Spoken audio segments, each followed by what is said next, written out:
이번에는 9월 8일 세계 선거구에 대한 재검표가 있은 후에 두 번째 신문 보도를 읽어보겠습니다.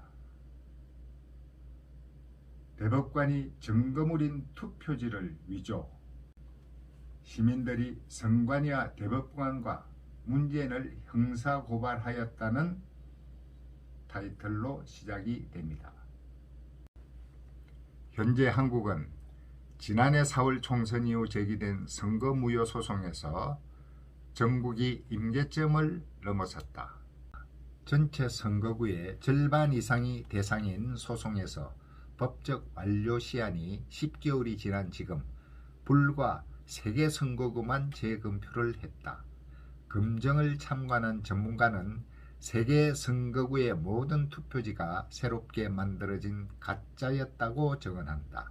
선관위와 공무원 대법원은 감정 대상물의 증거를 파기, 위조한 증거를 원고 측에 제시한 것이 발각되었다. 법적으로 불법을 규명하거나 혁명의 분기점이다. 문재인 정부는 지난해 총선을 계기로 자신의 정체를 완전히 드러냈다. 검찰을 동원하여 정적과 수많은 공무원, 자유시민을 적폐로 탄압했다. 또한 그들의 범죄에 대한 수사를 방해하고 재판을 지연시키고 선거관리위원회의 컴퓨터와 빅데이터를 동원하여 전례 없는 부정선거를 자행했다. 지난해 총선에서는 많은 야당 후보가 선거 당일 투표에서 승리했지만 사전투표함을 개표한 후 대부분이 역전낙선했다. 같은 선거구에서 사전투표와 당일 투표의 후보별 득표가 통계적 확률적으로 동일한 모집단으로는 도저히 나타날 수 없는 큰 격차를 보였다. 또한 여당이 승리한 선거구에서 여야 후보 간 사전투표의 득표율은 일정한 비율을 보였다. 선거 무효 소송이 제기된 선거구 중 2.3%에 해당하는 3개 선거구만 재검표했는데 사전투표의 경우 거의 모든 투표용지가 가짜라고 판단되었다. 한국은 투표용지는 반드시 접어서 투표함에 넣도록 법률로 규정되어 있는데 여당이 승리한 선거구의 모든 사전투표 용지는 접은 자국 자체가 없었다. 작년 4월에 개표 때 분명히 접힌 투표용지가 개표되었는데 재검표 과정에서 나온 투표용지는 마치 새로 인쇄된 책이나 신권처럼 휘거나 사람들의 손으로 취급된 흔적이 없었다. 사전투표용지는 앱손 잉크젯 프린터에서 한 장 한 장 출력하여 투표에서 교부되었으나 재검표 법정에 나온 사전투표용지는 프린터가 아닌 인쇄한 것이었다. 법 앞에 공정하고 엄격하게 재검표를 진행해야 한다.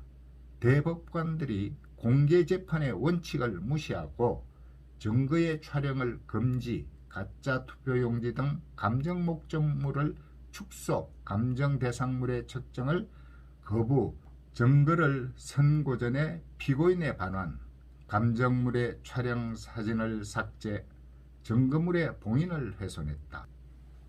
영등포 을은 증거물 보관 장소의 봉인이 해제되어 있었다. 그러나 이 범죄를 국내외 대부분의 언론은 보도하지 않는다. 인천 연수을 선거구의 재검표 때 발견된 누가 봐도 가짜인 투표지의 증거물을 폐기하고 새롭게 위조한 투표용지를 원고 측이 촬영하는 사기 공작까지 한 것이 3일 발각되었다. 조재현 대법관의 지시에 따른 것이다. 법원이 증거를 파기 위조하는 것은 형법상의 증거위조 내란죄이다. 부정선거가 발각된 문재인 정권의 발악이다. 1년 4개월 동안 부정선거에 대한 시민단체의 저항과 투쟁은 점점 강해지고 있다. 선거 관련자와 대법관 전원을 거듭 비난했다. 6일에도 한반도의 인권과 통일을 위한 변호사 모임이 지난해 4.15 총선 때 뿌렸던 재해 지원금은 매수 및 이해 유도죄, 기부 행위의 금지 제한 등 위반에 해당한다고 하고 문재인을 공직선거법 위반으로 대검찰청에 고발했다. 기독자유통일당이 총선 전체의 무효를 요구하는 비례대표의 재검표가 6일 시작됐다. 많은 당원들이 기독자유당에 투표했는데 한 표도 들어있지 않는 투표소가 수백을 넘는다고 한다. 있을 수 없는 것으로 명백한 부정선거이다. 이 비례대표 재검표 주심은 민유숙 법관이다. 그는 이념적으로 편향 판결을 한 판사로 유명하다. 야당의 대통령 후보 6명은 부정선거임을 인정하고 전면 투쟁을 선언했다. 황교안 후보는 대법관들을 하이에나물이라고 선언했다. 한국은 더 이상 혁명 이외에 문재인 정권을 막을 방법이 없는 것 같다. 이상과 같이 통일일보에 기사화되었던 9월 8일자 내용을 읽어보았습니다. 감사합니다. 작은소리 상자의 김창대였습니다.